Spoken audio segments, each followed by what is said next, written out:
ladies that you could see on the calls. They're both based in Lebanon. And Lama, it's better to mute everyone.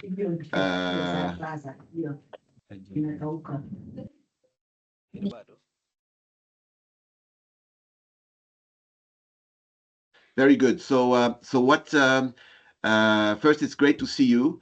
We're expecting a few more people to join the call. So as we go ahead, so this will be an interactive session. I'm putting it into three blocks. First, as an introduction, let me tell you, so what we're trying to cover in an hour and a half normally is covered along 3 days with an executive program that is Lama, can we mute everyone?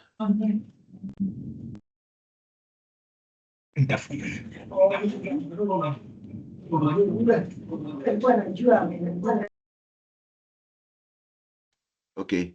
And so I'm I appreciate that you mute your computers till, of course, you have questions to ask. This will make it a bit more interactive and clear for everyone.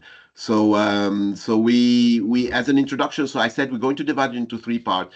The first part is really to share with you templates. So this is templates that we have used with several organizations. I'll share with you some of the organizations that we work, and it works as well for startups to scale ups, to establish corporates, to NGOs, and to others. So it's the same process that we use. We'll share with you those templates, and it's up to you to take the templates that are the most meaningful for you and to be able to implement it according to what your specific needs are. And these needs might be different from one to the other. The second part is really sharing with you. There is a friend, a dear friend that I've known now for more than 20 years, who will be joining us. He's the executive chairman of the Banisai Ali Group. Lama, can we mute, please? Lama, it's,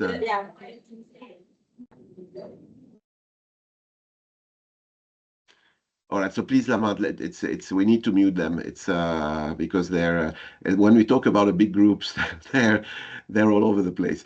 Okay, so Fadi will be sharing with us, and we're having as an interaction. I was blessed to work with Fadi and with his board for the past 3 years. We joined now another board together, and he is going to give you a bit of the tips. Why he did what he did. This is a family business, how he went about doing it, and what are the tips. And we'll leave it open for you to ask all the questions that you need. Now, there is a third part, which is basically the implementation. And this is probably the most interesting portion of all. So how do you go about taking this and implementing it? And this is where you need hand-holding. And this is what Maggie, Lama, and myself, and a few others have been doing in helping organizations across countries, across sectors, across level of maturities to be able to implement this. And and some of you on this call, we went through the process with you, and this is what makes it interesting. It's not about the framework, it's not about the templates, it's not about the tips. It's really about doing it together and learning from it together as an organization. And this, we open it up to any one of you who is interested to reach out, because we'll be more than happy to take you through the process the same way we have taken dozens of other organizations across Middle East, North Africa, and East and Central Africa through this process. So I'm going to start now with the first slide. Lama, can we go at so we have so what I'm going to start by saying that governance, a lot of people associate governance with the setting up a board. Setting up a board is part of it, but really governance is at all levels. Governance is at the individual level. Governance is at the company level, clearly, and this is what we'll be focusing during this session, but governance is also at the country level. And I know that for those, a number of you on the call, for instance, those living in Lebanon, but also those living in Kenya, those living in other places of the world, you will see that the big issue that we had is the level of governance at a country level. And this has caused a number of problems that reflected into the financial situation, the economic situation, sometimes social situation as it. So look at governance starting from you. And to help you and to put it in a simple form, when we say what is governance at the individual level, it's basically trying to answer four questions. And if you get clarity on these four questions, it helps you get a sense of why are you here. Why are you as an individual present, and why are you sharing this journey with the people around you? And these questions, I tend to simplify them, is what the first one is, what do you love to do? What is this unique gift that you have? Every single one of you have a unique competencies, and this competency is special to you. So what is this unique gift that you have? And then who is benefiting from this gift? It could be your family, it could be the colleagues, it could be social enterprises with whom we work. So try to answer who is benefiting from this gift. Then you move to the third question, is how do they benefit from this gift? You know, what are, if you ask them, how are they benefiting? What would they answer? And the last one is finding your why. And the finding your why is, how is this gift benefiting not only those, but benefiting the community? So if you try to answer these four questions, you actually have a much easier way of leading your life and being able to have a fulfilling life. To give you an example, next slide, please, Lama. So if we look at the job that Lama, Maggie, and a few others are doing in this case, Lama, next slide, please. Okay, so for instance, in our case, is what do we love to do? What we love to do, and we believe we're good at, is to providing advisory and funding services. So this is what we do, is we're here to, and part of what we do today is capacity building. Part of the coaching session that we had with a number of you is also part of the advisory. And then for some of you, we also go and we fund. And a number of you on the call have been through this process. So this is what we do. Now, who do we do it with? We tend to focus on innovative social enterprises in Lebanon, but also across a number of emerging countries. So this is the audience that we do. So which needs are, so why are we doing it? What are the needs? These social enterprises need to transform. And why do they need to transform? In order to improve their financial sustainability. A number of organizations that we have are going through very rough time in terms of funding, in terms of sustaining their cash flow. So what we do is to improve their financial sustainability in times of crisis through better access to capital and to market. So it's access to capital and access to market. So this is which needs are we fulfilling it, and what is the impact? So what happens if we do all this? The impact of it is that these social enterprises will scale their ESG impact while building the new economic and social orders in Lebanon and in the countries where they operate. So it's really about helping put the foundation of a new economic and social order. So if you put the four together, which is why do we exist? Why are we here? Is providing advisory and funding services to innovative social enterprises in Lebanon and across the region in order to help them transform and scale their ESG impact while building new economic and social orders in our beloved country. So this is a summary of these four questions. Now, I will ask you, each one of you, to do this, to answer these four questions, and to see from these answers, group them together in this sentence, and this sentence become the what, the why. Why are you here? And once the why is clear, a lot of the how becomes even more clear.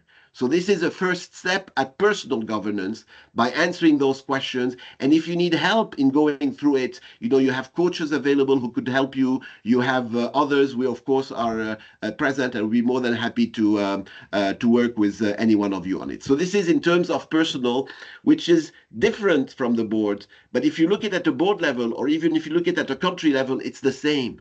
Is why are we here? Where are we today? Where do we want to go?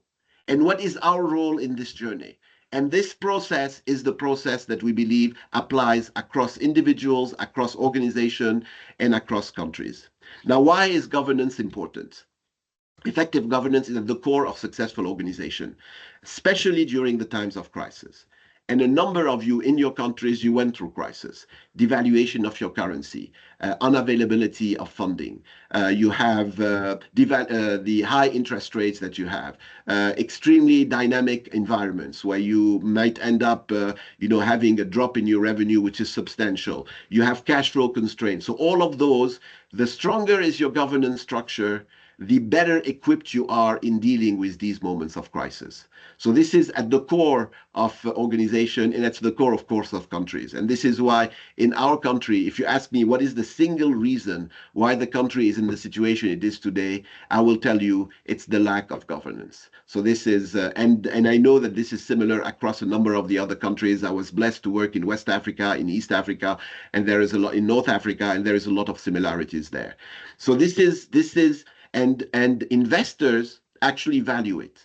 For a same company with the same financial results, one which has a solid foundation, governance foundation, and what that doesn't, there is a definite premium in terms of the valuation of the company. And from the statistic that has been run, it's about 20 to 25% premium. So this is even reflected in the eyes of the investors that they value this governance and they're willing to pay more for an organization that have a strong, solid governance foundation in place.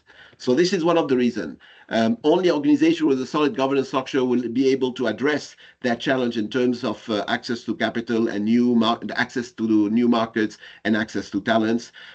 Governance ensures decision makers are held accountable for their actions, providing the transparency and trust required by investors. These are key words. So if you ask, and I would ask you, what do you think governance stands for? You will see transparency is very important. Transparency in terms of what you do, how you do it, is at the essence of governance. The other one is accountability. So how accountable are you in terms of what is happening? The other one that you have in terms of the competent leaders that are here that could be trusted. So it's trust is also important. We have a trust between the board and between the leadership team, and this trust is quite important in terms of building governance. So think and reflect on this. And if I look at the example of our country, or I could take Kenya or Lebanon or any of the other countries where we operate, how transparent has the government been?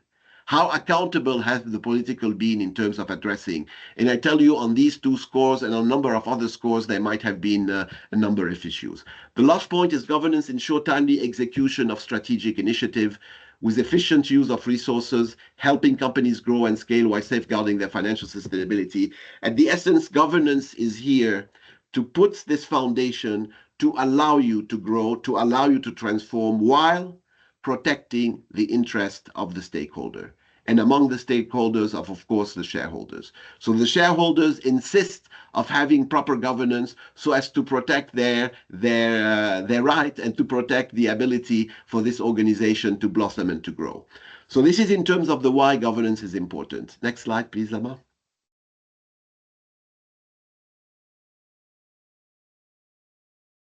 There's a bit of delay, I think, Constantin, excuse that. Can you see the new slide now? Okay, so now your question would say, Constantin, this applies to only large companies. And it's true. Corporates have it. This is a list of the companies that we have been blessed to work over the past 2 years. This is companies here in Lebanon. We have a similar list for outside Lebanon, but we have been working with corporates. And these corporates have been present in the country, but have been present outside the country. So the Bani Sayaly Group is present in 15 different countries. Edrafor is the same thing. CCL is present across more than 20 countries.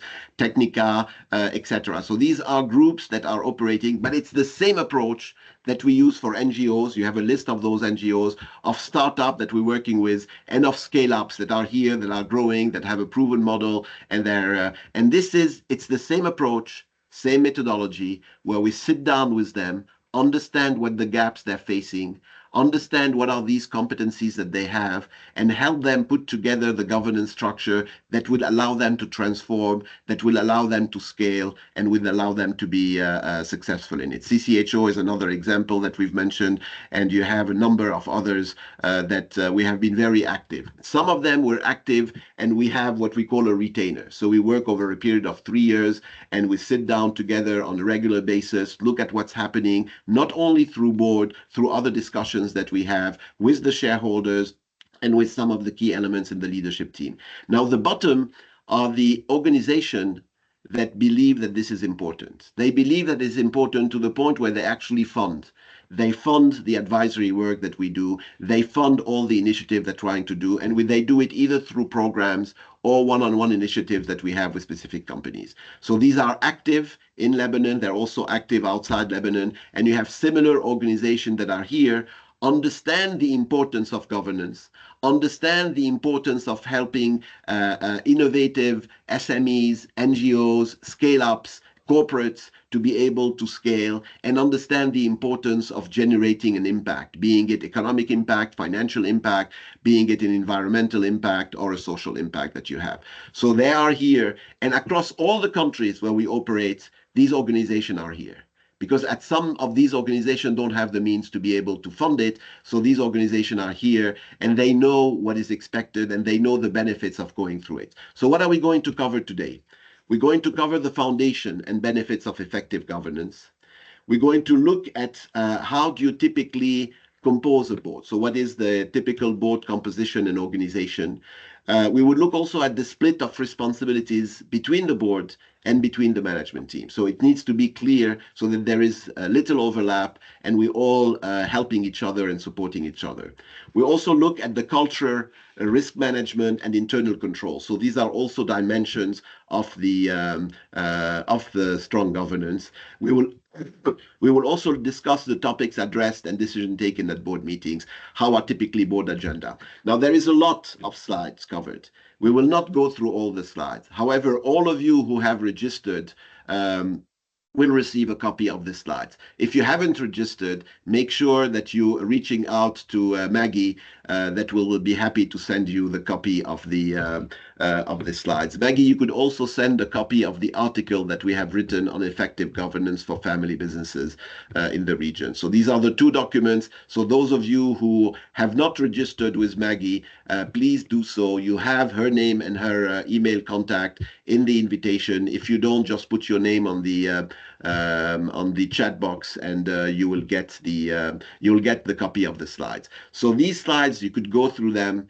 These slides, you might reflect on them. You might use some of these slides over in 2025, but you might realize that in 2026 and others, you will have other slides that you want to implement. The important thing, it's again not the slides, is having the hand holding that allows you to be able to take those and implement them effectively in your organization. And this is why where the advisory, the coaching sessions are very important. So we will then have Fadi join us. Fadi will be joining us in 40 minutes. So I will cover in 40 minutes what we normally cover in 3 days. So I will not go through all the slides. Okay, so what are the objectives here? Is to explore the foundation of effective governance and the key steps to implement a strong governance structure. This is quite important. Learn about board composition, board organization, board calendars, agendas, committees, that again, you could simplify and adapt. Understand what are the topics discussed at board meetings. What do we discuss? Why do we have these board meetings? Learn some of the frameworks adopted for effective governance. So you will get, as we go along, you will get a number of these frameworks. Some, I would say, would be meaningful. Others might not be meaningful. It doesn't matter. Take the one that are meaningful, and then in a year, 2 years down the road, you will use others. And then learn from best practices that we have about well-functioning boards. Next slide, please, Lama. So this is the objectives. So we'll go through it. I will stop in about 15 minutes to take questions. Fadi is going to come at in 40 minutes. I'll have an interaction with him, and then we will move ahead and let you ask questions to him and to myself. So what are in the journey to financial sustainability? Because most of you, what you're looking at is to be able to sustain financially in very difficult times. And these are the pillars that we say. We have the transformation pillars, and this is what we go through with all the organization that we work. What are the key drivers of your transformation over the next 5 years? This is where you are. This is where you can be. you want to be in 5 years down the road? What are those pillars of transformation? And typically these pillars have to do with growth, have to do with impact, have to do with efficiency, the way you operate, or excellence, have to do with your people. So we group those actions along these pillars, and we go and zoom in on these different pillars of transformation. We then, once we have these pillars, we then put together the foundation in terms of financial management. Do we have the right assumptions? Is our budget accurately reflecting the reality? So we go and we build the financial model together. Not only what happened in 2024, what is your budget for 2025? And once we have a good understanding of what are the transformation pillars, what are the drivers for growth, and we reflect this into the financial model. So this is important. Why? Because it will allow us to understand where are the funding gaps, allow us to understand how much value we're creating to this organization, and allow us to make sure that we're very transparent across all stakeholders in terms of not only what we have been doing and delivering, but also what is our projections over the next few years. Then the other step is, of course, investment readiness. Yesterday, for instance, we spent with one of the organizations in Ghana, we spent close to more than an hour and a half. They're raising funds. They're building up a big project and they're raising funds. And we went in. What are these drivers for financial value creation? How important are those drivers? What are the documents needed in the data room so as to be able to answer the questions of most investors? What are the categories of investors that would come in? So we went in with the entire leadership team, gone this exercise yesterday evening, and this is a very important exercise to do, and it's part of this road to financial sustainability. And finally, it's the access to capital. Even in difficult times, even as we speak, when we have bombs falling every single day in Beirut, in the Bekaa, in south of Lebanon, we have been raising funds for different organizations. And we will continue to do this, of course, when the peace treaty is implemented, and hopefully by the end of this week, we have some good news. But at the essence of all these four is effective governance. So if you ask me what is the single one denominator, it's about having the governance structure. Next slide, please, Lama. Okay, what are the pillars? So these are the pillars. I've discussed it, so it's more of a refresher that you have. Is one, you need to have a clear strategic direction.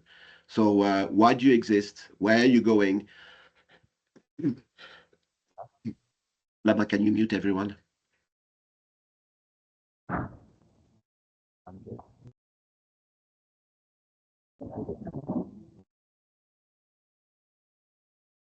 Okay, so please keep your micro muted. I would appreciate this since we're a very large group, close to 114 people. So one is the clarity in terms of where you go. So this is your strategic plan.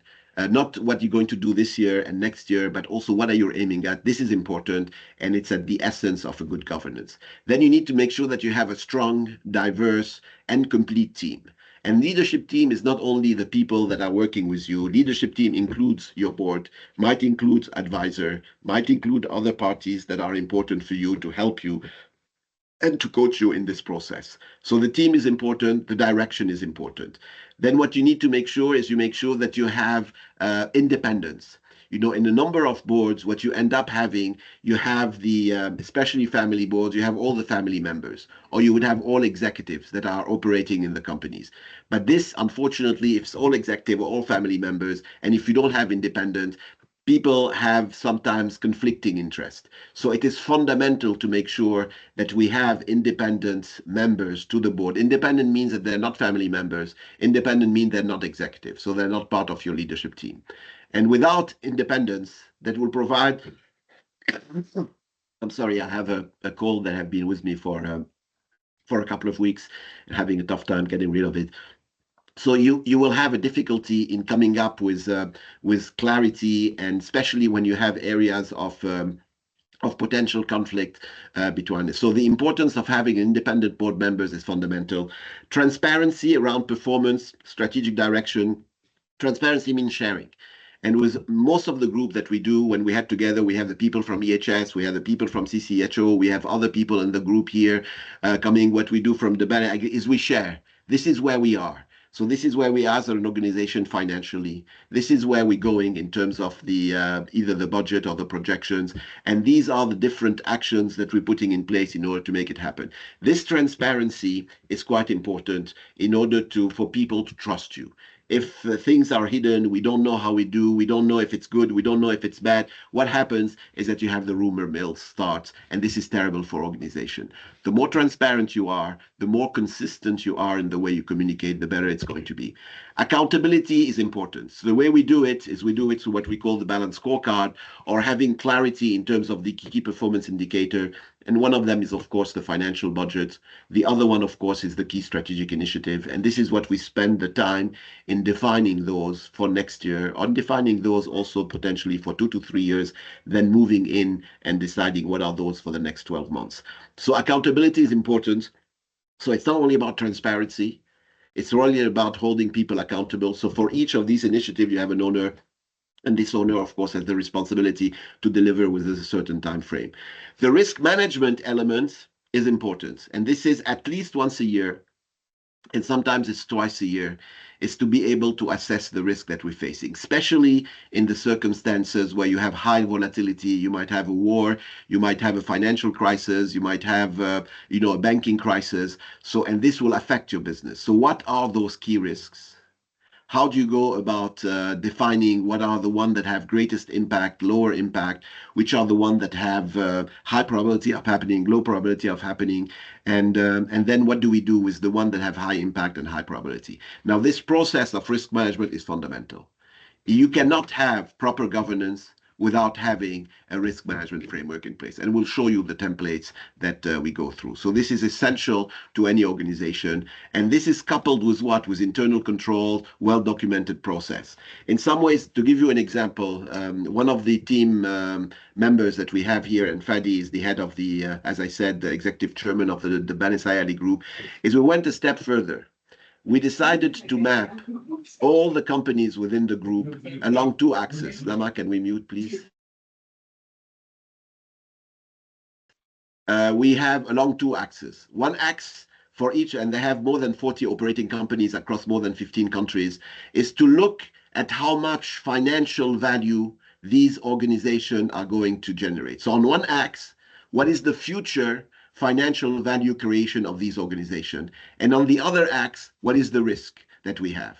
And the risk have been assessed, but who knows best these organizations? It's not external auditor, it's actually internal auditor. So internal auditors have set up all the risk that we face and came up with an overall assessment of the risk for each organization.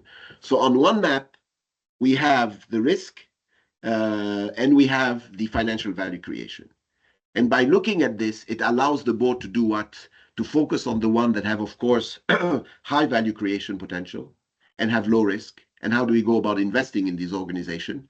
And for those that have high risk and low financial value creation, what do we do? Either to reduce the risk or to increase the financial value creation or to maybe sell or stop the business. These decisions are important and they're built on the risk management framework. Because this is how you do, and you need to have visibility. Where are you making your profits? Where are you losing money? Where are you destroying value if you want? And where are you creating value? And this could be by entities, but it could be also by customer. It could be also by channels of distribution if you have different channels. So I encourage you to think this way to assess those different players or businesses that you have along both financial value creation and risk. Active stakeholder engagement, integrity, and strict compliance. This is fundamental. Strict compliance with relevant laws, regulation, and industry standards. You don't want to start to have 3 books or 5 sets of books, depending who you talk to. This, at one point in time, will play against you because it affects what? It affects basically your integrity. And your integrity is what is at the core of what your brand is. You put in question your brand, you actually have a big impact on probably the single most important value of your organization, which is your brand, which is the values that you stand for. So this is why it's very important to have this compliance element, and we tend to forget it at times. Active stakeholder engagements, including with shareholders, employees. So this is always make sure that you are in reach. This is about your communication plan, the way you inform them, the way you update them, and the last one is the regular performance monitoring. There is no point of having a budget, of having a balanced scorecard if you're not reviewing it. Because if you don't review it, you don't have accountability. People feel that it's okay, it's an exercise, we tick the box. So this is why it's important to have. And some of the organizations say, Constantin, we're fed up with these quarterly meetings, but it's important because they know that this is where they have to come up, report what's happening, what worked, what didn't work, and how do we do about correcting it. So these are some of the pillars of an effective governance structure. Now, each of these pillars have templates that we will be sharing with you. Not going through all of them because we have the limited time. So what are the topics discussed at board levels? And you will say, so what have board been doing it? Some of you have seen the slide. You will see one is you have to approve. You have to approve annual budgets. You have to approve annual audited financial statements. This has to be approved by the board. You are legally responsible for the quality of the decisions when you approve financials, audited financials. So if something goes wrong, you are accountable. You are accountable towards the shareholders in terms of, so the approval of audited financial statement is important. The approval of the strategic plan, of course, approval of a financial budget. So there is a lot of approvals, approval of investment opportunities. You have a merger, you have an acquisition, you have a new product launch, you have set up a joint venture in a different country. All this needs to go up to the board to have approvals, either as part of the strategic plan, or if it's happening through a year and we didn't include it initially, then to have it and to have the discussion around it. Approval of the dividend policy, approval of the annual compensation plan for all the staff. What is the salary increase? What is the retention program if you want to put in the retention program? Approval of how we want to fund. We could fund it via grants, we could fund it via debt, via convertible debt, via the safe note, or via equity. So what is the capital structure this organization needs to have? How much debt versus how much equity? How is this capital structure evolving with time? All of those are decisions that are taken at board level. Hiring and compensating of key executives. The CEO is the most clear example. The CEO reports to the board. Even though the CEO could be the majority shareholder, he still reports to the board. So there needs to be this sense of accountability on it. And this is very important, especially if the CEO is interested in attracting other shareholders into the organization. So this is, and you have here development of the risk management framework. You have the cash flow forecasting is important. Again, we have the templates for each one of those. Review of market trends. What is happening? How is it impacting our business? What is the competitive situation? All of those are elements and templates or process that are discussed and reviewed at board. And all of those are elements of the governance foundation that we put in place in these organizations. Next slide, please, Lama. So we have, so these are, I've mentioned, of course, the audit review of the internal audit report, and of course, the assessment of the board and assessment of the CEOs. So why do we have a board? I think by now you have, one is to help validate key planning, budgeting, hiring, and investment decisions. So you have a validation. And this validation, although the CEO have it and has worked with the team, you need to validate it. And the best place to validate is with the board. Instill the discipline for timely and accurate reporting and review process. Boards, as you will see, meet most times on a quarterly basis. In most times, it could be 2 hours, it could be half a day. For large group, it's a full day, depending on what we have. But this discipline, you mean that every single quarter, we're going to review what happened in the previous quarter. We're going to take decisions around to it. Adds complementary skills to the team. Because you might have some skill set. It could be in fundraising. It could be access to new markets. It could be access to talents where board members have the network and are able to complement the skill set of existing leadership teams. So this is important. It broadens the business network. It also gives access to new talent, I mentioned, for succession, and then helps the CEO maintain a strategic view. So CEOs tend to focus typically on what is happening today, firefighting, on tactical issues, and looking internal of the organization. What the board brings is it forces the CEO to look forward-looking. What is going to happen not only today, or yesterday, but what should be happening over the next 2 to 3 years. So it forces from a timing perspective, instead of focusing on today and yesterday, let's focus on the future. It also forces the CEO to think strategically. So it's not about how I'm going to handle this burning platform that I have, which is important and needs to be handled, but what are potential burning platform that could happen? What are the initiative that we should implement or the seed that we should plant today that would only result into value creation in a year, 2 years, or 3 years down the road? So it's about strategic issues versus tactical. It's about forward looking instead of looking back. And it's about what? It's about looking external. So what is happening outside? What are competitors doing? What are the key market trends? What are customers asking? So spending time on issues which are external versus internal. And this is fundamental. These three dimensions of looking today, yesterday versus looking in the future, looking strategically versus looking tactically, and of course, looking internal versus looking external. And this is what the board brings. So if you look at the board agenda, if you don't have any strategic discussions, if you don't have any forward-looking either projections or if you don't have any external what is happening to the markets, to the players, you're missing the board. So this is quite important, and these are the values that the board brings in. So this is in terms of the responsibilities that they have, is if you put them into buckets, it's really about helping validating the strategic decision, overseeing management, making sure that management is doing a good job, financial oversight, are we delivering? Are we on track? Risk management, do we know what are the risks that we have? Governance and compliance, are we complying to being it legal or tax or other means? Do we have the right alliances and partnerships present? And finally, are we well equipped in case of crisis to deal with these key drivers? So this is simplified way to look at, then look at yourself and see and take this and rank how good are you onto these and how. And then when you need to hire a board member, trying to find board members that have expertise in 1, 2, or 3 of these domains, because these are typically the buckets that boards will be looking at. So when you look is first, assess yourself.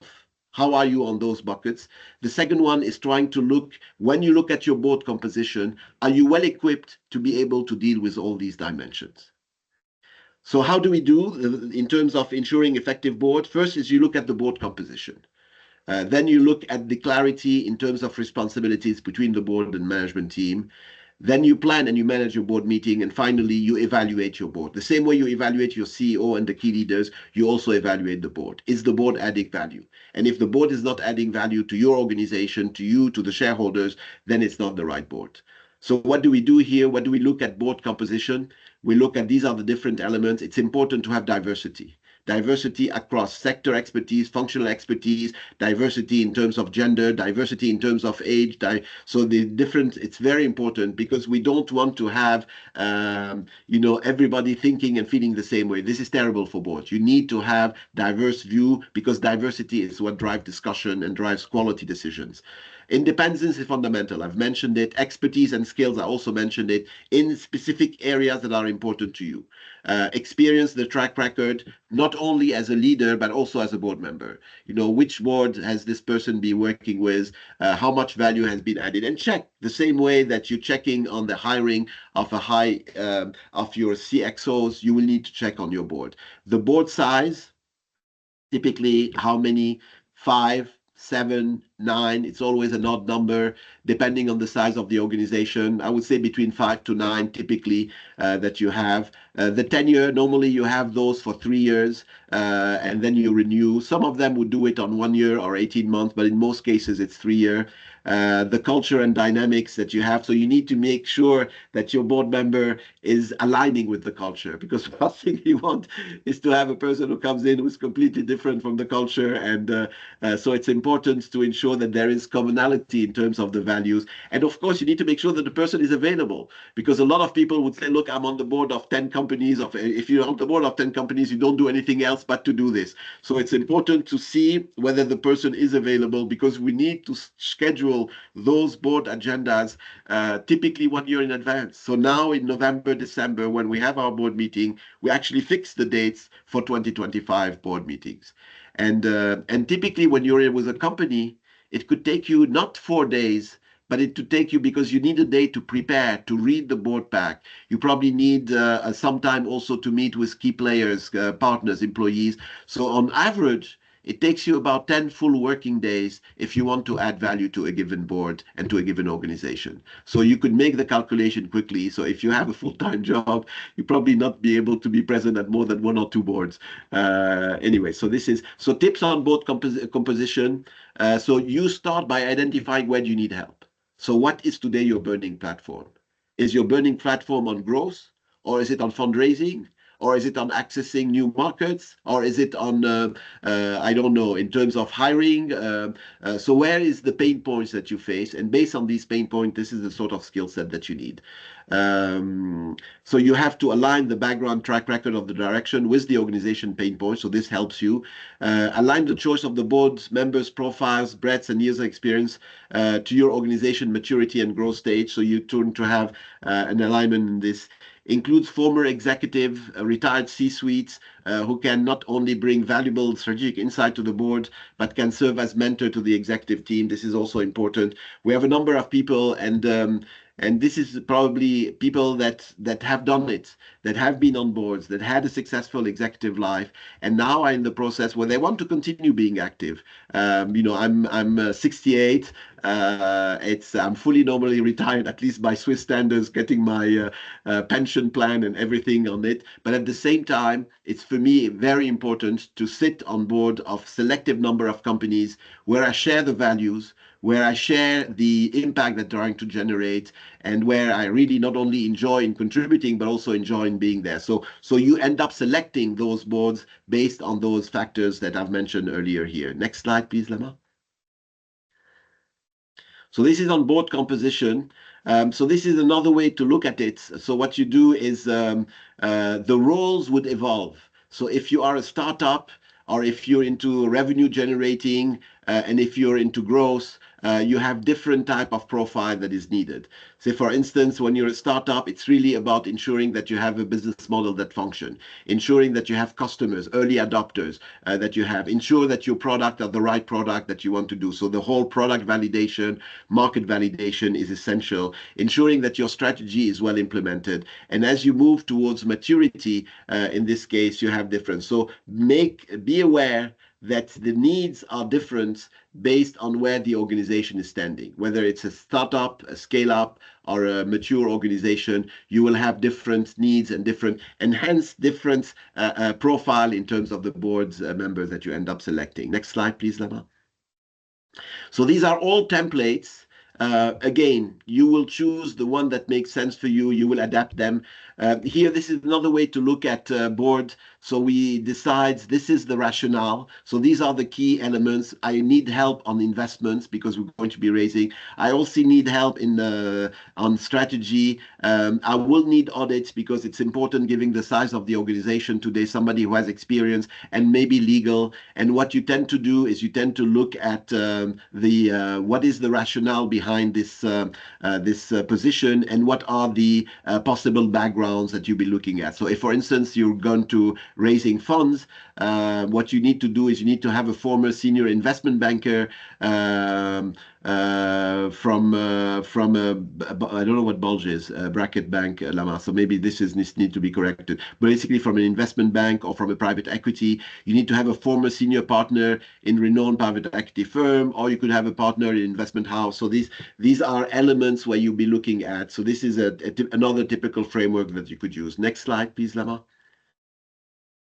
But these profiles, you always need to have someone strong in investments, someone strong in terms of the strategic thinking, the audit to make sure that the foundation, your financial and business control foundation, is solid and legal, because you're going to have agreements, MOUs, shareholding, etc. So another way to look at the board, it's a balancing act. a balancing act, and you need to have people who are comfortable in this balancing act. At the same time, you want to have somebody who is entrepreneurial in terms of his way of thinking, and at the same time, you want to have someone who maintains prudent control. So it's about risk taking, but at the same time, be sufficiently knowledgeable about the working of the company, but at the same time can stand back from day-to-day management and look at the forest instead of looking at the tree. So you need to have both. You could micromanage, understand what is the issue, but at the same time, you could look at the overall forest and decide if this is the right way to plant it or not. Be sensitive to pressing short-term issues. So we have things cash flow-wise, for instance, that needs to be addressed, but at the same time, we want to look at the medium to long term. Be knowledgeable of local issues, but at the same time, look at what's happening. So internal versus external. Be focused on the commercial needs of the business, but at the same time, be responsible toward the employees, toward the business partners, and society as a whole. So this is what I call the balancing act. And find your board members or your board advisors who are good at balancing these different dimensions. So it is a balancing act, and you need to have this. So look at it, and when you interview, trying to check how good these potential people are with this. Next slide, please, Lama. Okay, next slide. I'm going to lecture. This is another way of looking at boards. Then what you do is you have to split the response. And this is an important exercise because you don't want the board to do the job of the management and you don't want the management to do the job of the board. So this is one framework where you could decide on key elements from your strategic plan to the operation, to your financial plan, to personnel, to others, what is the responsibility of the board versus what is the responsibility of the, and you will see in some cases it's both. Say, for instance, who initiate the strategic planning process? It could be either the board or the management team. Who is drafting the strategic plan? Normally it's the management. Who is approving it? It's the board. So this is a way to be able to, so looking at, and you do this across what we believe are the important buckets that we have. So there is clarity in terms of what the board does and what management does. And you need to make sure that you have alignment with the CEO and the board along this. So this is one example. It's up to you to decide how you want to use it so as to make sure that you have this transparency and very little overlap. Now, the chairman and the CEO also, it's important to do. In a number of cases, you have organizations who have the chairman who at the same time the CEO. This is not good governance practice because the CEO should report to the board and the board should have a chairman. So if the CEO is the same as the chairman, there is no need for a board because it's the person who takes the decision across. So you need to have the separation of duties between the two. So this is to split the role of the chairman and the CEO. So you have segregation of duty. The CEO focuses on running the company. The chairman advises and probes on decisions. So the chairman is here to ask the questions, to make sure that we have the right answer. The CEO is here to implement. Among board duties is to evaluate the CEO. So what we do, so this is why it's important to have the two, because you need to evaluate the performance and take decisions on CEOs. Maybe the person is the majority shareholders, but he's a lousy CEO. So we move him to the board, but we have another CEO take the place. So these are tough decisions that needs to take place, and sometimes it relates a lot of emotional behavior behind it. Board independence is hindered. Directors will challenge less if you have the separation of duty. So this is important. Company is better served if the chairman and CEO are different people. So this is quite important, and I think most companies realize it. And if they don't, we're here to help them realize it. Next slide, please, Lama.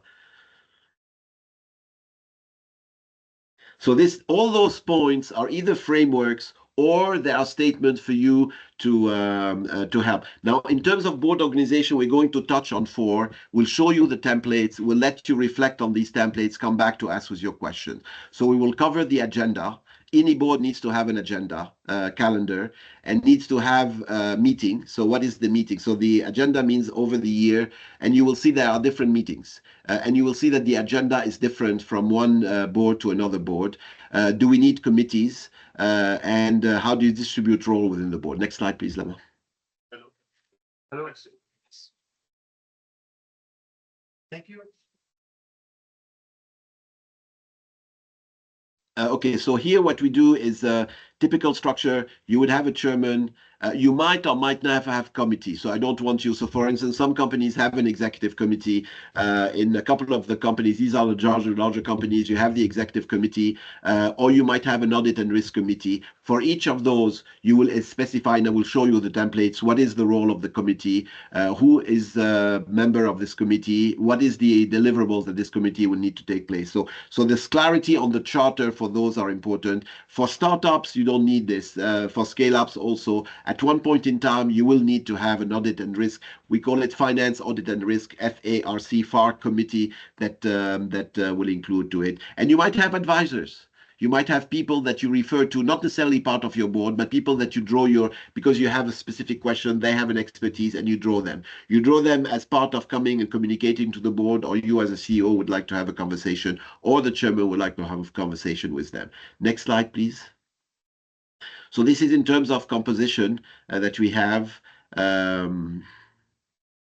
So we're okay. So what we do is we have an annual calendar. So we normally agree on the annual calendar at the beginning of the year or the end of the previous year. We set the rolling agenda on it. What we do is we have a board secretary. Typically, the board secretary take the notes. You have a couple of you here on this that are board secretary behind it, so they take the notes. And this is very important because once you have a board, you normally agree on a set of decisions or set of actions. So this set of actions is we call matters arising, and these matters arising are reviewed at the beginning of each of the following board. So this is what we have agreed. This is who's going to do it, and this is the timing. Are we aligned, or did we abide to this? This is quite important to do, and the board secretary is the person that drives this process. Come back to whoever is owning it. Say, for instance, if I was supposed to do, in the case of the Bani Sayali Group, Rita will come to me, Constantin, you have said to have done this. Where do you stand on it? What is your recommendation? So she is acting as a board secretary across different boards within the organization, and her role is to ensure that these matters arising are well documented, the ownership is clear, and then she reviews with each of the owners to make sure that we have the update during the following board session. And this is fundamental, because if you don't review those, the board is not doing the job it needs to be doing. So the board secretary, you have a board agenda, we'll share examples of the board agenda behind it. And then there is a board pack. And typically this board pack is sent to the board members at least a week before the board meeting so that we have a time to go through it and read it. What does it include? It includes the meeting agenda. You need to have each board pack have a meeting agenda. It includes the draft minutes of the previous meeting that needs to be approved. It includes the resolutions for matters to be discussed at the meetings that we have. It includes financial statement. This is what we have delivered. This is where we stand. Typically, it's on a quarterly basis. So we look at the previous quarter performance behind it, and it's reviewed a draft agreement or other documents to be approved. So you have elements of the board are for information. This is where we stand. Elements are for decision, we have to approve, and elements are for discussion. We have this, how do we go about it? These are the different options. So you could also structure your board around matters to inform the board members, matter where we expect the board members to take decisions, and matters where we want to have discussion because we don't know which way to go. We don't know if this is the right partnership. So this is how we look like in terms of a board calendar. So we will put here the different meetings that we had, and we will put the timing, and we agree on these timings, and then we'll go on it. So this is one way of setting the meeting schedule. This is for one of the organization, Yahoo, based in West Africa. Next slide, please, Lama. Okay, so this is the topics. You will see that some topics are discussed across each of the board. Review performance against annual operating plan and budget. Every single board meeting, we need to have this. There is no hesitation. We need to know how we've done. We need to know what is the key achievements, key challenges, and this needs to be done But some of them are once a year. The review of the strategic plan and approval of the strategic plan once a year, typically in Q1. Approval of the annual operating plan and budget once a year, typically Q1 that we have. Review of the audit committee report. So this is twice a year. It could be once a year. So what we have, these are the internal audits. These are the reports, and we need to know where we stand. So normally the chairman of the audit committee comes and presents. This is the findings. These are my concerns, and this is where I need help from the board to act on. twice a year, once a year. Approval of audited financial statement once a year, either Q1 or Q2, depending on how good your external auditor is. But you need to approve it once a year that we have. Then we have the discussion with the external auditor, find out what is on track, what is not on track, in terms of systems, in terms of the people, in terms of the process that we have. And this is a discussion that the board needs to have with the external auditor. Approval of the annual report. This is also once a year. So this is compensation, review compensation committee report. So normally when this is where we agree on the compensation plan. So we agree on how much salary increase we want to give. We agree on how much bonus we want to give. We agree if there is stock option that we want to provide. We do it once a year. We do it for the CEOs, we do it for the leadership team, and for the organization in terms of salary increase. But it's once a year. Typically, head of HR would come and would present it. Review of the CEO performance once a year. I mean, it could be Q2, it could be Q1, depending on the organizations, depending on when is their fiscal year beginning or ending behind it. On the governance side, review the board performance once a year. So board has to assess. Either they do the assessments in cases we have done it, or they ask an external third party to run the assessment of how the board is operating, what is working, what is not working behind it. Identify prospective new directors that we have once a year or once every 3 years, depending on how often you want to change your board directors.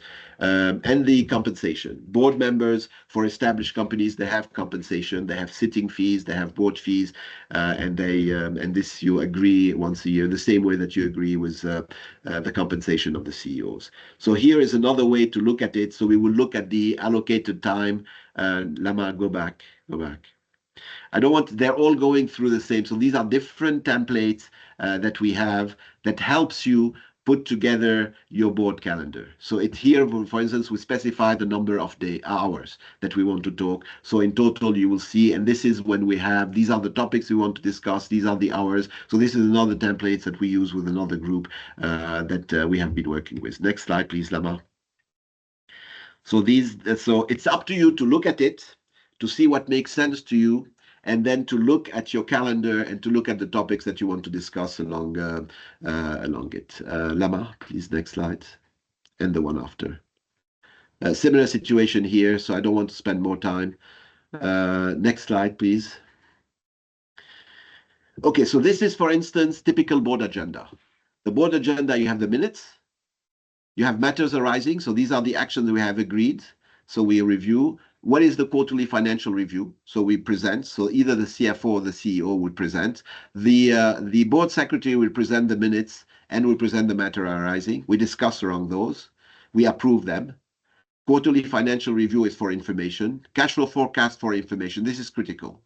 A number of organizations do not, but you need to have your cash flow forecast because you need to know whether you have a cash gap or not coming in.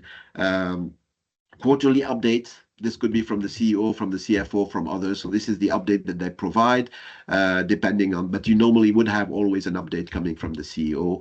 And then you will have specific topics for approval, as I discussed. It could be dividend policy, it could be an annual budget, it could be in investments that we want to do. So we have discussions and we approve. And you have other topics for discussion. We don't know. You know, we, for instance, have these options to go and set up a joint venture in Egypt. These are the pros, these are the cons. What do we do? So do we go ahead and try to, and if we go ahead, under which condition? This becomes a discussion. And each of the boards, the CEO works together with the chairman and they agree on what are those discussions that we want to raise. So it's not for decision, it's discussion to make sure that we're all aligned. And these are typically important. Capital raise, partnership that we want to set up, key investment that we want to do. This is we want to discuss because we have different options for each and we want to make sure that we're all aligned on which way to follow. And then we have a meeting assessment. How did it go? How can we improve it? And then we do the wrap up. So this is a typical agenda for a board. You could, again, take it, update it, renew it the way you see best fit. Next slide, please, Lama. Okay, this is other examples in more details on the agenda. So this is the item, who is the owner, what is the objective. So this is another template. You take it and you adapt it to your organization in deciding what are those agenda items, who owns it. So somebody owns it. For instance, financial statements normally is a CFO who presents. You know, the update of the situation, the CEO present, etc., etc. So this is next slide, please, Lama. So this is other ways. I'm giving you those frameworks that we have used across different organizations. It's up to you to decide. Now, within this is the different roles. So what you do is you have the chairman. What is the role? And it's important you clarify this. What are the independent director roles? Executive director, so this is non-independent, so these are members of the executive team that are member of the board, and then you might have committee chairs. Audit, I've mentioned audit, it could be a risk or it could be others. So make sure that you have clarity along this in terms of their role. And normally what you do is for each of these committees, you will have like the next slides, I think, show next slide, Lama, please.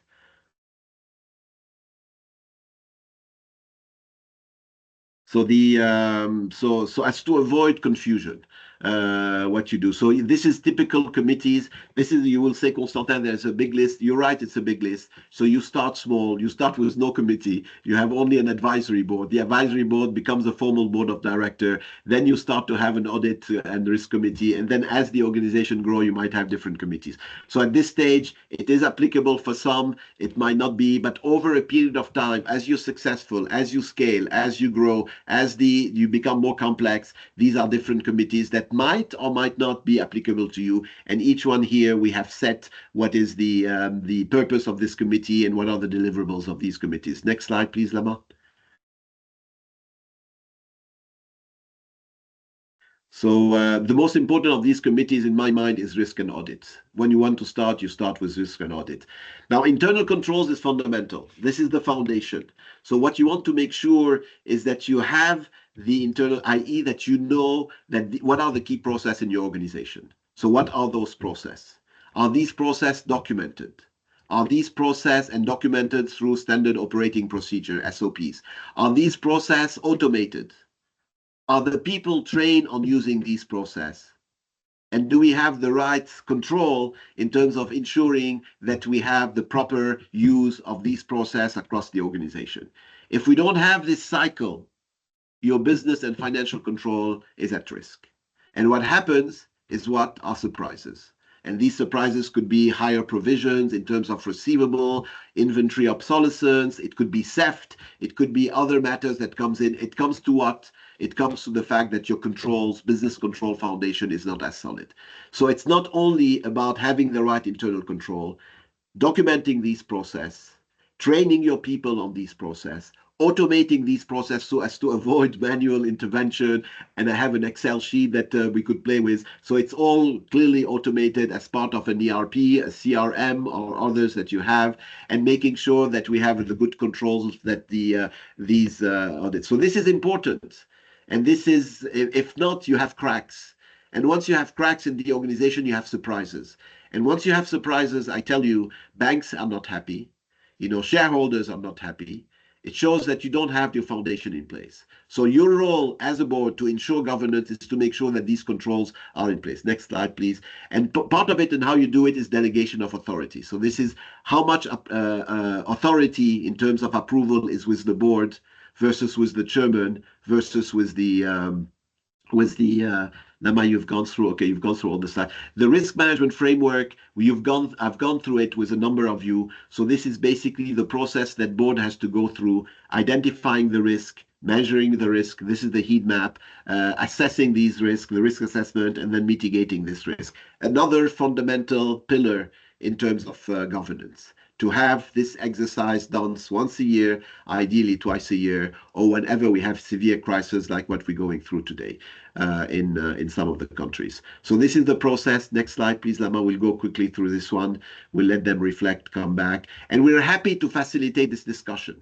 When we do it, it's typically 2 hours discussion that we do. We go through and we explain this. You need to board. So this is the terms of reference. We'll send you, for those who are interested, we'll send you the term of references that includes all the charter of the board, and all the different elements in the composition of the boards, the duty and responsibilities. And this is one document that we talked at the board terms of reference, or we have another one, which is the board charter. Happy to provide you with example of those for those of you who are interested. And I know a number of you have adapted it and used it. And this is the first step when you set up a board, is to have these terms of references clearly articulated. Next slide, please, Lama.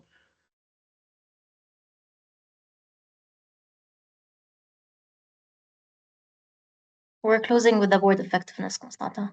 Okay, so this is the last. I know I went very quickly, Barit. This you have to assess. You have to assess the board, and you could do it either a self-assessment, or you could do an external assessment, or individual director assessments that we have.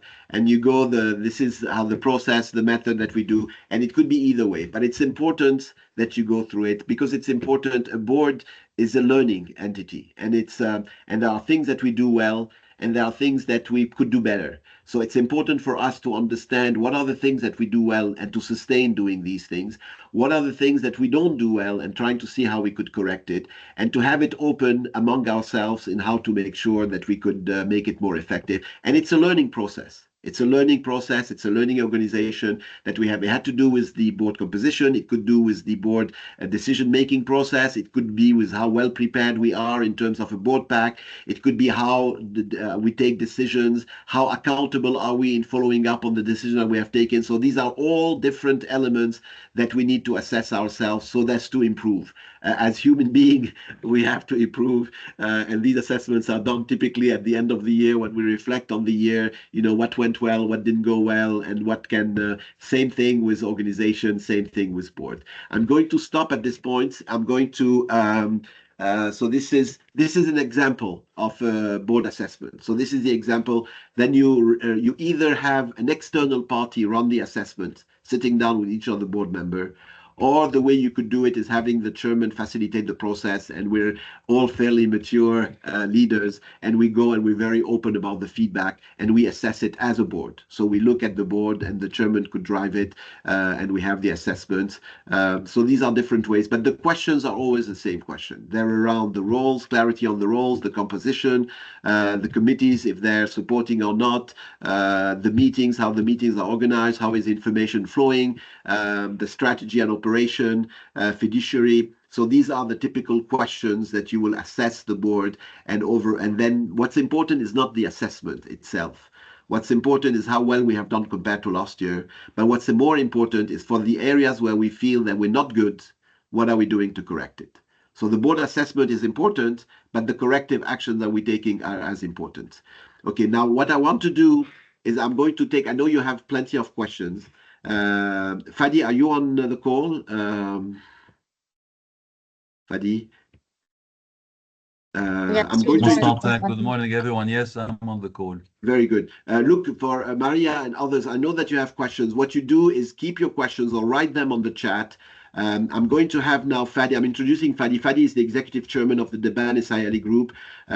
He's also an old friend. We've been together in the ecosystem for 20 years, supporting this ecosystem that we believe is important, especially in times of crisis like the one we're going through now.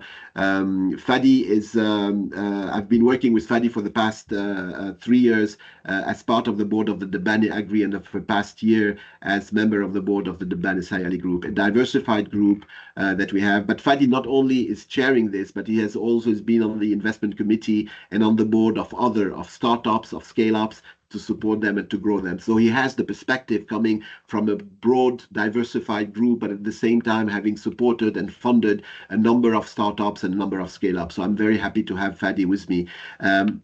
Fadi, I'm going to ask you a couple of questions on it. First, maybe it's you want to what triggered the need to have this board governance in place in the group? So what was the catalyst that made you and the family realize that that this is important and this is a fundamental aspect of the way you want to run your organization? Thank you, Constantin, for having me. It's a very interesting question because, as a family business, at the end of the day, you have to look at family businesses because theory is something, and when you incorporate the family aspect, it becomes different. So, as you mentioned, we're a diversified group, so we had different activities, and basically each one of the founding partners was managing an activity. And about 20 years ago, with age, let's say the number of the years becoming bigger, some of the founding members started saying, okay, what next? So there were obviously a lot of discussions because we're a diversified group. We could have basically split this up and say, okay, you take this activity. Each one takes an activity that he had been participating in. We decided that we were going to do it, continue it as a group because the value of the group was way beyond anything that any one entity could do. Also, with the age coming, that triggered the discussion about if we're going to do that, then what next? We're going to have our kids come in and manage. Are we going to have professional management? And we went in the direction of a professional management team. So as the founding members stepped away from operations, we started having professional managers join. And as that happened, a lot of issues came up to the surface, and let's say the saga over the last 20 years has been very interesting.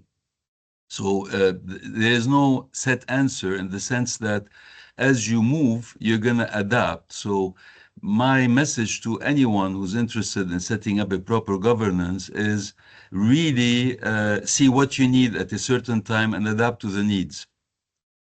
Constantin mentioned that a startup needs something different than somebody on a growth path, and I think this is one of the most important concepts that you have to keep in mind. Governance is not something absolute. It has to be adapted to the phase of the company at the time and the size of the company, of course. So we decided that we needed to have some more structure in the boards, because before we were just the 6 of us, we were the board of the group. We'd meet weekly and we'd decide what to do and we'd go forward. So with the inclusion of professional management, we started looking at the board as being something that needed to have more structure. And with the structure comes some accountability. And to have accountability, we started splitting the roles. So as Constantin mentioned, the CEO should not be the chairman. If the chairman is the CEO, he basically reports to himself and the board is no longer as effective. So we started splitting the roles of chairman and CEO, and at the same time started including non-family members first as independents. And basically that's how the whole process started, by need and adaptation over the years. Do you want me to go further, Constantin? No. I think this is clear. Okay. Maybe because I know that there has been a journey, and I know that the family embarked on this journey, and you realize the importance of having this board. And you mentioned a number of the drivers behind it. Now, in this journey, if there are tips that you would like to share with the audience. So these are things that if you look back, you maybe have done differently. What are those tips that you would like to share with the audience based on because this journey has been a long journey for you, yes, for your brothers, for the organization on it. Any tips that could be relevant to this audience, Fadi? Okay, so obviously when you're trying to structure it, part of it is a legal structure. So you try to create a legal structure that can go from generation to generation. And as part of this, you basically come up with a document called the Constitution, basically a family constitution that defines the guidelines upon which you want to run these businesses. And this is not a legal document as such. It's a more of a visionary document about how you want to be able to have the family involved with the business. And part of that is related to the relationship between the shareholders and the operating boards. So in our situation, we created something that was multi-layered. And over time, we realized that multi-layers disconnects the family from the business. So about 3 years ago, we decided to merge 2 levels into one, so we can have the family more at a 1 level remote from the businesses instead of 2. So again, you have to be dynamic and see, sometimes you make mistakes on structure, sometimes you make mistakes on decisions of people. You have to adapt as the needs. So in this case, this is one of the takeaways. Even a constitution is not something permanent. You have to adapt it to the needs of the times and the family that is behind the businesses. The other one is related, in, of course, family businesses, to the not ignore the family dynamics. Family remains in the background, especially when you have founding members that somehow feel that the companies are their babies. So there's care to be taken about that, and there is no recipe that's easy. But we all have heard of the founders, dilemma, and there are a lot of things about it that you can do.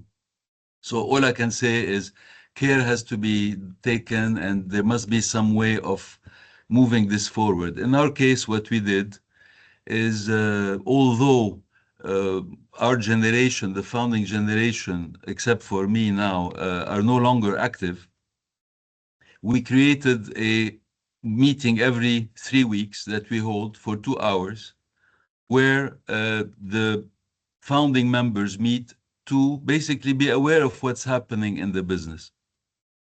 Although it's not a decision-making body, but it's a body that helps keep the atmosphere, let's say, calm in the family, because the founding members always see things in a certain way, and they would want to have it differently than what's being run. So at least giving them a forum to be able to discuss it and be aware of what's happening helps deflate the balloon. So this is one thing we've done over the years. There are many things also that we can mention, but these are good ones.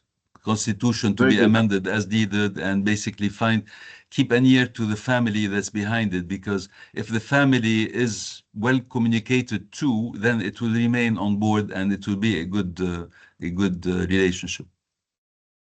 Excellent.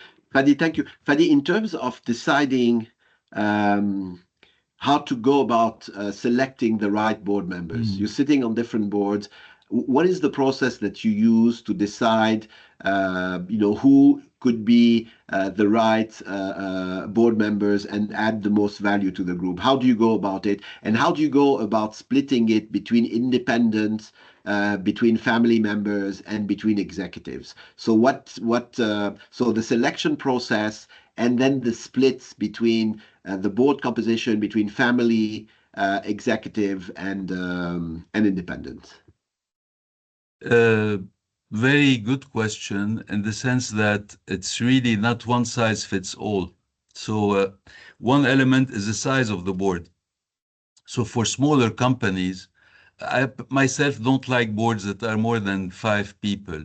I think it is more dynamic that way. But I am on a board with 10 people. I chair a board for the group which has 10 people. So it's not unmanageable, but the bigger the board, the more difficult it is to find time to meet, to get things moving. So, okay, you have big boards, you can make committees, and the committees can replace, I think, executive committee or other. But I'm just saying, in general, the size of the board is an element that you have to determine. So for smaller companies, I would say go 3 members, 5 members, but keep it relatively small. As per who should be on that board.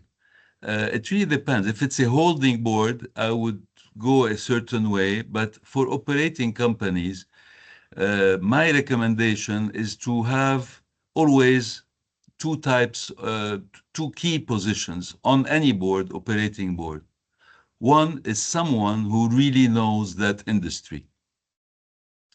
If you're in retail or you're in manufacturing, you can't have a board where everybody's a financial person, because they will not understand really well what is the business. You need to have somebody at least who understands the business very well, who comes from that background. That would be my recommendation. Another person would be somebody who is also very well versed in financial matters. I think these 2 people are key on any board. And if the board is bigger, I would say, and the size of the business is important, I would say at least 2 people who know the industry. That creates a very big challenge for the management, in the sense of having people who understand the activity and can challenge management on the things that are happening. So I would say this in general is important. 1 person who knows the business, 1 person who is financially savvy. On a holding level, you have to look at what you need. Maybe you're doing a lot of acquisitions. So you might have a board member who's done M&A activity. You might, or a lawyer or somebody who has a lot of legal expertise to help you. So you have to see what is needed and then look for people that can fill this gap. As for the number of independents, I think I have maybe not best practice answer for you, Constantin. When we did our constitution, I'm the one who insisted to have a majority of non-family independent members over after a certain number of years. And I've changed my mind. My recommendation is to have a majority of actually family members and a minority of independents. That might sound strange, but I think it's healthier for the business that way. And why is it healthier? I'm curious. So because the independent would speak their mind on it. So but I'm interested. So what is, I mean, I could understand it from a family unity point of view. So having family members on the board, it's important to maintain the family unity, and this makes sense. But are there other reasons why you prefer to have a majority of family members? Yeah, it's not about family unity. It's more about, when you choose independent board members, especially if you choose them all in one shot. Let's say you have a board of 7. And, you have 3 family members and you get 4 independents. Those 4 independents, let's say you are in a crisis mode and something happens a year into their mandate. You don't really know how these people can think. They might think short term. They're not used to working together, and they might make decisions against the family wish that are not the long-term view that the family has.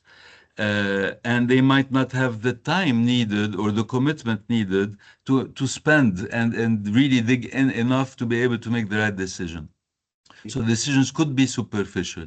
So that's why I'm thinking that my recommendation would be if the family is aligned, then they win. They should win at all times. If all family members are aligned on one point of view, at the end of the day, they represent an important representation of the family, and they should have their say if they are all aligned.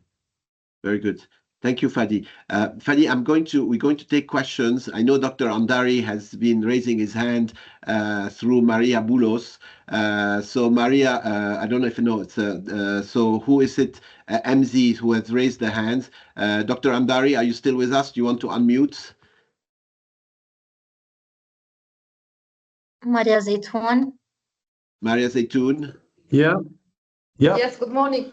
Good morning. Good morning, Good Dr. morning, Andari. How are you? I'm fine. I'm fine. Good to see you.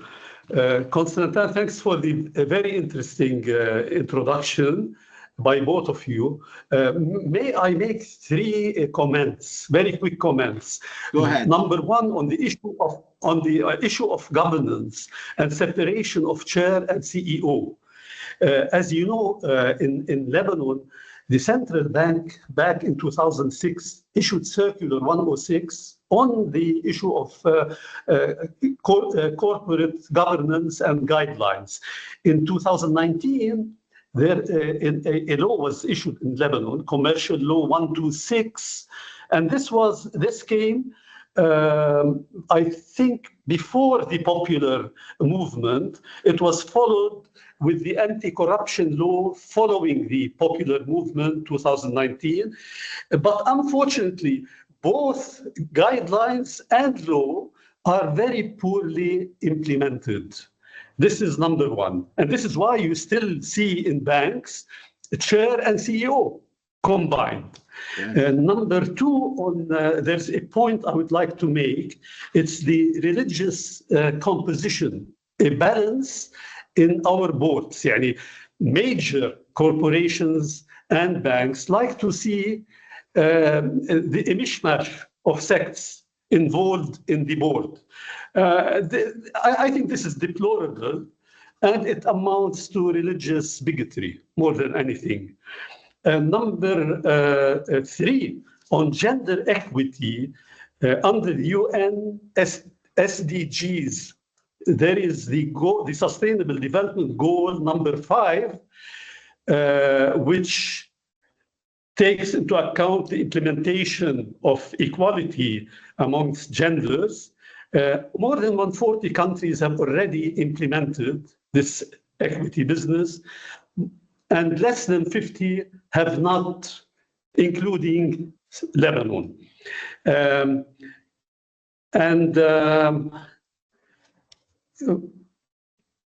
So on this point, Constantin, I would like to suggest that in major corporations, in addition to the committees that you mentioned, audit committee, remuneration, compensation committee, we should add a gender equity committee to implement within the corporation gender equity. And finally, corporations that are international in nature, their business is conducted internationally, should have another committee, very, very important committee. It's the AML Compliance Committee. Otherwise, you lose business. Thank you. Fully agree. Thank you, Dr. Andari. Appreciate it. We're fully aligned, Fadi and I, with your recommendation. And thank you. And hope you're well, and hope the family is well. Any other questions from the audience to Fadi, to myself, Dr. Andari? Any questions that you would like to raise? Sultan, we have a few questions in the chat box. Go ahead. One of them is, other than holding them accountable, how do you ensure that stakeholders' engagements in terms of governance? So other than accountability, how do you ensure engagement? Engagements of what? Of the stakeholders? Of stakeholders and in terms of governance. Okay, Fadi, do you want to take it, or do you want me to? Yeah, I think one of the important roles of the board, at the end of the day, a board is selected by the shareholders. So if the shareholders put that board, they basically decided that whoever is on that board is better suited than the general shareholding people to be representing them. So they have a very important duty of communicating back to the shareholders information on a whatever cycle they decide, but it's important that they should be a communication back to shareholders. Now, most of the time you have a yearly shareholder assembly, but my experience and what we have done is this is not enough. So we are now basically launched end of last year a newsletter where we send a lot of information, not financial, just information about what's happening in the businesses, some pictures, some contracts signed, appointment of a new CEO in an activity. So just to somehow keep that engagement and the information flow back to the shareholders, who at the end are the owners of the activity. So that's one way to do it in relation to shareholders. Thank you, Fadi. Fadi, there is another question to you. Go ahead, Lama. Go ahead. It's the age requirement. So is there any age requirement for becoming a board member, given the expertise? No, there should not be an age requirement. I've heard of people extremely young being on boards and bringing in a lot of fresh view on things. So it's really, I wouldn't put an age minimum, but I would say somebody, okay, over 18, but or even 21, somebody who has some maturity. But I think having young people can bring a very interesting, innovative view on the world. Most of our businesses are still in the old-fashioned activities. So anything that brings innovation and creativity and a fresh look on the businesses is interesting. We all need to modernize. We've all heard of AI. We're all trying to find ways in which we can use AI in our activity. So young people have a very natural way of dealing with things like that, and they can bring value on the board. Thank you. Thank you. Any other questions? Thank you, Fatih. Any other questions before we wrap up? Fadi, thank you. for being with us. Thank you for sharing. It's always a pleasure to have you with us on these discussions. Lama, thank you for putting the slides together. And thank you to all of you across the different countries. Happy to, of course, continue the conversation with a number of you. So these are some of the tips that you've heard, is make sure that you have diverse backgrounds, expertise, perspectives. So it could be, as Fadi mentioned, young people could have a different perspective on new technologies that so the diversity is important in terms of the quality of the decision making. Make sure that they understand the roles and the responsibilities towards the organization, and have the time and are committed to actively contribute. You need to go through your board pack. You need to come prepared with your answer. You need to make sure that there is a responsibility on behalf of the board member. You need to find the time, because this takes time to read, to prepare, to contribute to it. It's very important for the chairman and for the board member to foster an open and transparent communication on it. So you've seen how Fadi have answered the question. This is how he runs these the board meetings that we have. So it's really constructive discussions and constructive with disagreements. At times we vote, we have different views on it. This is fine. We accept these differences. Actually, we welcome these differences, and then once the decision is taken, move ahead. Hold the management accountable for the decisions. This is important. This is why we need to have this quarterly review. And if they're not going the way they need to be going, question whether we have the right CEO. And sometimes these are difficult decisions to take in terms of maybe replacing a CEO if we cannot help him to grow within the organization. And it's the same thing applies for the CEO, applies to the leadership team, but also applies to the board. Are each of the board member contributing to it? Because we want to make sure that we're here to honor. So this is quite important, to have accountability at both the leaderships and at the management, and then conduct these assessments. These assessments are important in order to see what can be improved, as there's always areas of improvement across different board members. Upon this, I would like to thank you all. Can I add one thing, Yes. Constantin? I would like to add one takeaway. Building on what you said, I'm sure there are a lot of people who are CEOs on the call, and one of the elements that's important, if there is a segregation between the chairman and the CEO, and a board will typically meet no more than maybe every 2 months or 3 months on a cycle. So a lot of things happen over a 2 or 3 months period. And a non-executive chairman is usually not somebody who's spending a lot of time. He spends some time, but he has other responsibilities someplace else. So my recommendation to CEOs is stay very close to your chairman.